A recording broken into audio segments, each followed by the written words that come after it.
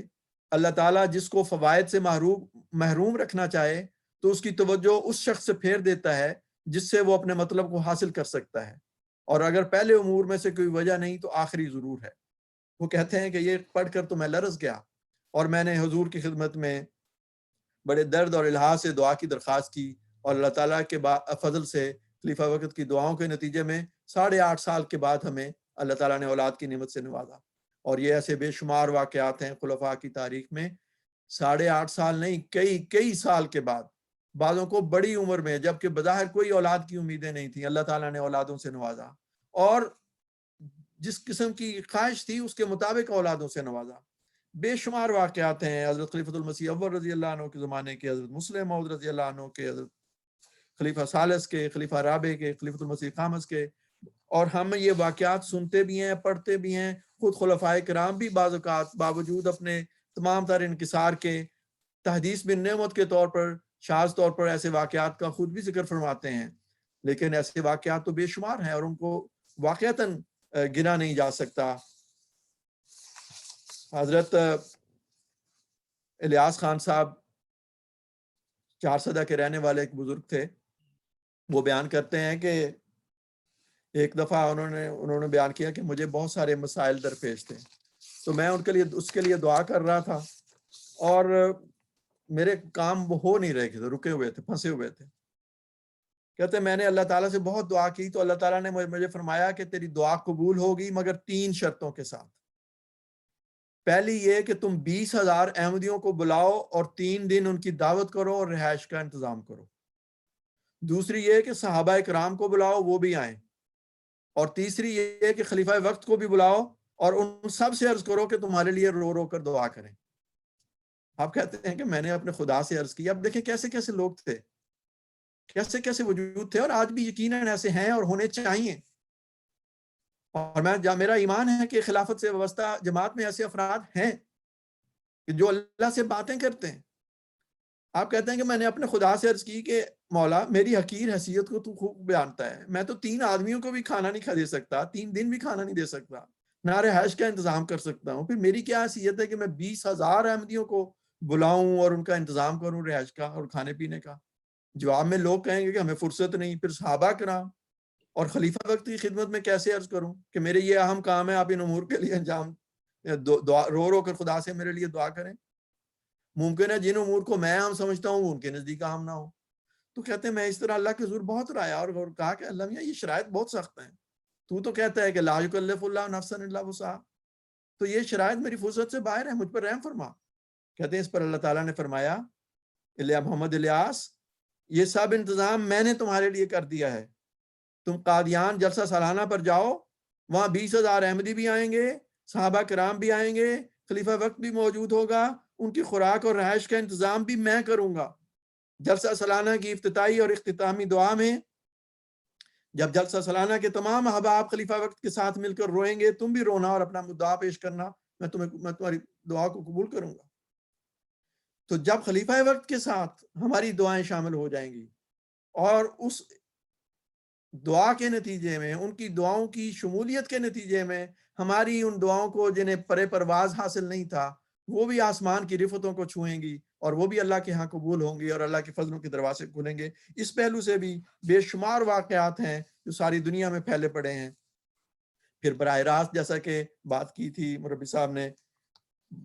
ذاتی ملاقاتوں میں بے شمار واقعات ہیں لوگوں کے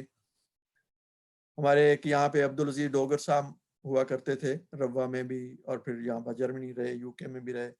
کافی اللہ کی وجہ سے لمبی عمر پا کے وہ وفات ہوئے ہیں، وفات پائی انہوں نے اپنے بھی بہت سارے واقعات کا ذکر فرمایا ہے۔ وہ کہتے ہیں کہ کچھ سال پہلے، اور یہ 2013 میں ان کا یہ واقعہ جو تھا وہ شائع ہوا تھا الفضل میں، وہ کہتے ہیں کہ خلافت کی برکات تو بے شمار ہیں۔ کہتے ہیں کچھ عرصے سے میری نظر شوگر کی مرض کی وجہ سے تدریج بہت کمزور ہو رہی تھی، تو وہ حضرت خلیفۃ المسیح خامس سید اللہ کی خدمت میں حاضر ہوئے اور عرض کی کہ حضور میری یہ تکلیف ہے، نظر بہت گر رہی ہے۔ کہتے ہیں کچھ دیر حضور میری گزارش سن کے خاموش رہے، پھر اپنی نشست سے اٹھے اور میری آنکھوں پر حضرت مسیح موعود علیہ السلام کی انگوٹھی کا لمس فرمایا جو آپ کی انگشت مبارک میں تھی، اور دعا کی، اور کہتے ہیں کہ معجزانہ طور پر میری نظر بہتر ہو گئی اور میں بغیر اینک کے اب تک دیکھ اور پڑھ سکتا ہوں۔ اسی طرح ہمارے ایک دوست ہیں شیخ رشید احمد صاحب، یہاں یو کے میں ہی ہوتے ہیں، ان کی میرے خیال 85 سال سے زائد عمر ہے، ان کے بھی بہت سارے واقعات ہیں۔ ایک واقعہ میں ذکر کرتا ہوں، وہ کہتے ہیں کہ میری نظر بہت گر گئی، بہت کمزور ہو گئی، ایک آنکھ پہلے بچپن سے ہی کمزور تھی، دوسری آنکھ میں بھی یکدم اندھیرا آ گیا اور نظر نہیں آ رہا تھا۔ ڈاکٹروں نے کہا کہ یہ تو بیماری اس قسم کی ہے کہ اب اس کی نظر، آنکھ کی جو بینائی ہے وہ واپس نہیں آ سکتی۔ کہتے میں خلیفۃ المسیح رابع کے دور تھا، میں دفتر میں گیا، وہاں خط لکھ کے دفتر میں دیا کہ یہ حضور کی خدمت میں پیش کر دیں۔ پھر حضور نے ملنے کا فرمایا، میں ملاقات پہ حاضر ہوا تو کہتے ہیں حضرت صاحب نے میری آنکھ پر ہاتھ رکھ کر دعا کی، اور اللہ تعالیٰ کا فضل اور حضور کی دعا کی برکت تھی کہ میری آنکھ ٹھیک ہو گئی اور اب تک ٹھیک ہے۔ پھر دور خلافت خامسہ میں کہتے ہیں میری ایک دفعہ میری آنکھ کا آپریشن ہونا تھا، تو حضرت خلیفۃ المسیح خامس سید اللہ نے بھی میری آنکھوں پر ہاتھ رکھ کر اور مسیح اسلام کی مولا بس اور علیہ صلی اللہ بکافن والی ابداؤ والی مبارک انگوٹھیوں سے میری آنکھوں کو لمس دیتے ہوئے دعاؤں سے نوازا، اور اللہ تعالیٰ کے فضل سے اور حضور کی دعا کی برکت سے مجھے شفا ہو گئی۔ ہمارے آسٹریلیا کے مبلغ ہیں انعام الحق کوثر صاحب، ان کے بھی بہت ہی ایمان افروز واقعات ہیں۔ ان میں سے ایک واقعہ میں ذکر کرتا ہوں۔ ان کی اہلیہ کو ایک تکلیف ہو گئی کہ ان کی ٹانگ میں درد شروع ہوئی اور وہ درد بڑھتی چلی گئی، پتہ چلا کہ ہڈی میں کینسر ہے، اور انہوں نے ہاسپٹل میں داخل کر لیا۔ ان کا خیال تھا کہ آپریشن کر کے کوئی لوہے کی وہاں پہ راڈ ڈال دیں گے، لیکن اس سے پہلے ہی وہ ہڈی ٹوٹ گئی اور طبیعت اور بھی زیادہ خراب ہو گئی۔ ڈاکٹرز کا خیال تھا کہ شاید ٹانگ کرنی پڑے، بڑی فکر اور پریشانی تھی۔ حضرت خلیفۃ المسیح رابع رحمہ اللہ کی خدمت میں دعا کے لیے لکھتے رہے، اور حضور کی طرف سے دعا کے پیغام بھی آتے رہے۔ تو سرجری ہوئی، ٹانگ کاٹنے سے تو بچ گئی، لیکن یہ ہے کہ انہوں نے کہا کہ کینسر بڑا شدید تھا، اس لیے اس کے ساتھ ہی کیمو تھراپی کرنی پڑے گی، اور کیمو تھراپی کے لیے انہوں نے کہا کہ ہفتے میں 4-5 دن ہسپتال رہنا پڑے گا، صرف 1-2 دن کے لیے گھر جا سکیں گے۔ کہتے میرے بچے اس وقت چھوٹے بھی تھے، بہت پریشانی ہوئی، یہ واقع زندگی مبلغ میں کیسے کام کروں گا، گھر کیسے کون سنبھالے گا۔ حضرت خلیفۃ المسیح رابع کی خدمت میں دعا کے لیے لکھتے رہے، اور اہلیہ کو یہ تسلی نہیں ہو رہی تھی کہ کیمو تھراپی کی جائے۔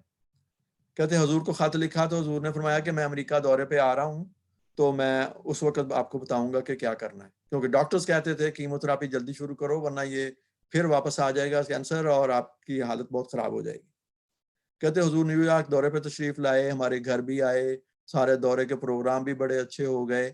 اور لیکن حضور نے اس بارے میں کچھ نہیں فرمایا کہ ہم کیمو تھراپی کروائیں یا نہ کرائیں۔ یہاں تک کہ جب حضور واشنگٹن روانہ ہو رہے تھے تو میں الوداعی ملاقات کے لیے وہاں سے حاضر ہوا، تو حضور نے خود ہی فرمایا کہ میں واشنگٹن جاؤں گا تو وہاں جا کے پھر میں آپ کو بتاؤں گا کہ کیا کرنا ہے۔ تو کہتے مجھے تسلی ہوئی کہ حضور کو یاد ہے۔ خیر جلسے پہ گئے، وہاں پہ ایک دن کسی نے کہا کہ انعام الحق کوثر صاحب جو ہیں وہ دفتر میں حاضر ہوں پرائیویٹ سیکٹری میں، حضور نے انہیں یاد فرمایا۔ کہتے میں گیا تو حضور نے فرمایا جو میں اس وقت آپ لوگوں کو کہنے والا ہوں وہ میں لندن سے بھی لکھ سکتا تھا، وہ میں نیو یارک میں بھی کہہ سکتا تھا، مگر میں زیادہ دعا کرنا چاہتا تھا اور خدا تعالیٰ سے یقینی جواب اور مکمل تسلی چاہتا تھا۔ دیکھیں کس طرح خلیفہ وقت تڑپتے ہیں اپنے لوگوں کے لیے۔ کیا ہم تڑپتے ہیں اپنے امام کے لیے اس طرح؟ جب تک ہم اس ویو لینتھ پہ نہیں آئیں گے، ان کی دعائیں اس شان سے، اس معیار پہ ہمارے حق میں قبول نہیں ہوں گی۔ وہ دعائیں تو بہت اعلیٰ معیار پہ ہیں۔ ہمیں بھی اپنے معیار کو بڑھا کر اس معیار پہ آنا ہوگا تاکہ اس دعا کی لہر میں ہماری دعا بھی شامل ہو جائے، تب دعائیں قبول ہوا کریں گی۔ دیکھیں پیج MTA ہے یا اور بہت سارے چینلز ہیں، اس وقت یہ ہمارا پروگرام ہے، آپ اس لیے دیکھ رہے ہیں کہ آپ اس کے ساتھ کیوں نہیں ہوئے ہیں۔ آپ ذرا سا بدل لیں، چینل بدل لیں تو آپ کو کچھ اور نظر آئے گا، یہ پروگرام نہیں آپ سن سکیں گے۔ خلیفہ وقت کی دعائیں بھی اسی طرح ہیں، وہ تو سب کے لیے ہو رہی ہیں، ساری جماعت کے لیے ہو رہی ہیں۔ برکتوں کی دعائیں جاری ہیں، لیکن ان برکتوں سے فیض وہی حاصل کر سکتا ہے جو اس ویو لینتھ پہ آئے، ان کے ساتھ ٹیون ان ہو، جس طرح وہ چاہتے ہیں اس طرح ہم بننے کی کوشش کریں۔ ہم کمزور ہیں، لیکن وہاں پھر انہی کی دعاؤں کا سہارا ہوگا اور ہماری دعاؤں کو تقویت ملے گی، ہمارے ایمان میں اضافہ ہوگا۔ جب یہ ہوگا اور جب جتنا جس معیار پہ آ جائے اور جتنی اس کی جو ٹیوننگ اچھی ہو جائے، جتنا اس کا ریسیور اچھا ہوگا، اسی نسبت سے اس کو آواز اور تصویر بھی صاف ملے گی، اسی نسبت سے اس کی دعاؤں کی قبولیت بھی ملے گی۔ تو حضور فرماتے ہیں کہ میں یہ چاہتا تھا، اب مجھے مکمل تسلی ہے، آپ کو کیموتھراپی کی ضرورت نہیں، آپ ٹھیک رہیں گی۔ کہتے ہیں کہ یہ 1989 کی بات، انہوں نے اپنے ڈاکٹرز کو کہہ دیا کہ ہم نے نہیں کیموتھراپی کروانی۔ انہوں نے کہا اچھا پھر ہر 3 مہینے کے بعد ہم آپ کا ایکس رے کرتے رہیں گے اور جائزہ لیتے رہیں گے۔ کہتے ہیں یہ اسی طرح ہوتا رہا، نیو یارک میں 3 سال رہے، پھر لاس اینجلس ان کی تقرری ہو گئی، وہاں سے جا کے وہ کرواتی نہیں سارا ٹیسٹ۔ 5 سال تک مکمل باقاعدگی کے ساتھ ٹیسٹ ہوتے رہے، اور اخیر انہوں نے کہا جی آپ بالکل ٹھیک ہیں، آپ کو کسی کیموتھراپی کی ضرورت نہیں۔ اور وہ آج بھی اللہ تعالیٰ کے فضل سے حیات ہیں اور اپنے خامند کے ساتھ مل کر وہاں پہ اپنی تمام گھریلو ذمہ داریاں بھی ادا کر رہی ہیں، جماعتی ذمہ داریاں بھی ادا کر رہی ہیں، اور یہ ایک عظیم الشان نشان۔ تو یہ واقعات بے شمار ہیں، بے شمار واقعات ہیں۔ تو برکات خلافت جو کا مضمون تو بہت وسیع ہے، وقت کافی ہو چکا ہے، جو معین تھا اس سے زیادہ ہو چکا ہے۔ بات اصل میں یہ ہے کہ لوگ تو جو ہمارے غیر ہیں وہ تو خلافت کے خواب ہی دیکھتے ہیں، خواہشیں کرتے ہیں، لیکن نہ ان کے ایمان اس معیار پر ہیں، نہ ان کے عمل اس بات پر ہیں کہ خلافت کی نعمت ان کو عطا ہو۔ ہمیں خدا نے یہ نعمت بخشی ہے، یہ اس کا فضل اور احسان ہے، ہمارا فرض ہے کہ ہم اس نعمت کی قدر کریں۔ وَاذْكُرُوا نعمت اللہ علیکم کی قرآنی ہدایت کو ہمیشہ اپنے سامنے رکھیں۔ خدا نے ہمیں وہ خلافت بخشی ہے کہ اس کی برکات بے شمار ہیں۔ میرے پاس اس وقت نہیں ہے کہ جماعتی لحاظ سے جو ترقیات ہیں، جو مختلف پروگرام ہیں، جس طرح آگے بڑھ رہے ہیں اس کی تفصیل میں جایا جائے۔ قرآن مجید کے تراجم ہے، مساجد کی تعمیر ہے، لٹریچر کی اشاعت ہے، بیتوں کا نظام ہے، اس کو مختلف فلاحی پروگرام ہیں، ان میں کس طرح سے ترقی ہو رہی ہے، پھیلاؤ ہو رہا ہے، ہاسپٹلز کا قیام ہے، اسکولوں کا قیام ہے، اور بنی نوع انسان کی خدمت کے مختلف پروگرام جاری ہیں۔ MTA ہے، وہ کہاں سے کہاں تک پہنچ چکا ہے۔ حضور اید اللہ نے اپنے کل کے خطبہ جمعہ میں اس کا نہایت اختصار کے ساتھ ذکر بھی فرمایا۔ آپ سب کے سامنے یہ کھلے حقائق ہیں۔ بات اصل یہ ہے کہ خلیفہ کی برکتیں، خلافت کی برکتیں اس لیے ہیں کہ یہ خلیفہ خدا کا بنایا ہوا ہے، اور خدا تمام طاقتوں کا مالک ہے، تمام فیوز کا منبع ہے، ہر خیر اسی کے ہاتھ میں ہے۔ تو اب خدا نے یہ ایک دروازہ رکھا ہے، یہ وہ وسیلہ ہے جس کے ذریعے سے ہم خدا تک پہنچ کر خدا کی برکات کو حاصل کر سکتے ہیں۔ بعض اوقات خلیفہ وقت دعا ابھی کرتے بھی نہیں، ابھی خلیفہ وقت تک ہماری درخواست بھی نہیں پہنچی ہوتی، ان کی ایک نظر ہی کام کر جاتی ہے، اور بسا اوقات بغیر کچھ الفاظ کے بولے ہی ان کے جو توجہ ہے وہ اپنے اللہ کے فضلوں کو کھینچ لانے کا موجب ہو جاتی ہے۔ حضرت مسیح موعود علیہ الصلوۃ والسلام ایسے پاک اور مقدس وجودوں کا ذکر کرتے ہوئے جو خدا کے عاشق ہوتے ہیں، اور فرماتے ہیں کہ ان سے خدا کے کام سبھی معجزانہ ہیں، یہ اس لیے کہ عاشق یار یگانہ ہیں، ان کو خدا نے غیروں سے بخشا ہے امتیاز، ان کے لیے نشان کو دکھاتا ہے کارساز۔ اللہ تعالی ہمیں توفیق بخشے کہ ہم خلافت کے منصب کو سمجھیں، اس کے مقام کی معرفت کو حاصل کرنے والے ہوں اور اس کے مطابق ان کی کامل اخلاص اور وفاق کے ساتھ اطاعت کرتے ہوئے اس میں ان معیاروں کو حاصل کرنے والے ہوں جس سے اللہ سے ہمارا ہر ایک کا زندہ ذاتی تعلق قائم ہو، کیونکہ خلفائے کرام نے یہ بھی ہمیں بتایا ہے کہ جماعت کی ترقی کا راز اس بات میں ہے کہ جماعت میں سے ہر فرد کا تقوی بڑھے، اس کا اللہ کے ساتھ زندہ تعلق ہو۔ یہی خلافت کے قیام کی بعثت اور کی غرض اور غایت ہے۔ اگر ہم اس کو حاصل کر لیں تو ہماری مجموعی طاقت میں اتنی بڑی طاقت آ جائے گی، ایک ایسی آسمانی جذب اور کشش عطا ہوگی کہ دنیا خود بخود اس سلسلہ کی طرف توجہ کرے گی اور یہ جماعت ترقی کرتے ہوئے آگے سے آگے بڑھتی چلی جائے گی۔ اللہ تعالیٰ مجھے بھی اور آپ کو بھی اس بات کی توفیق بخشے کہ ہم خلافت کی قدر کرنے والے ہوں، صحیح معنوں میں ان کے مطیع و فرمانبردار ہوں اور ان تمام اغراض و مقاصد کو پورا کرنے والے ہوں جن کے لیے اللہ تعالیٰ نے یہ نعمت بخشی ہے، اور ان تمام فیوز و برکات کو حاصل کرنے والے ہوں جو اللہ نے خلافت حق کا اسلامی احمدیہ سے وابستہ فرمایا۔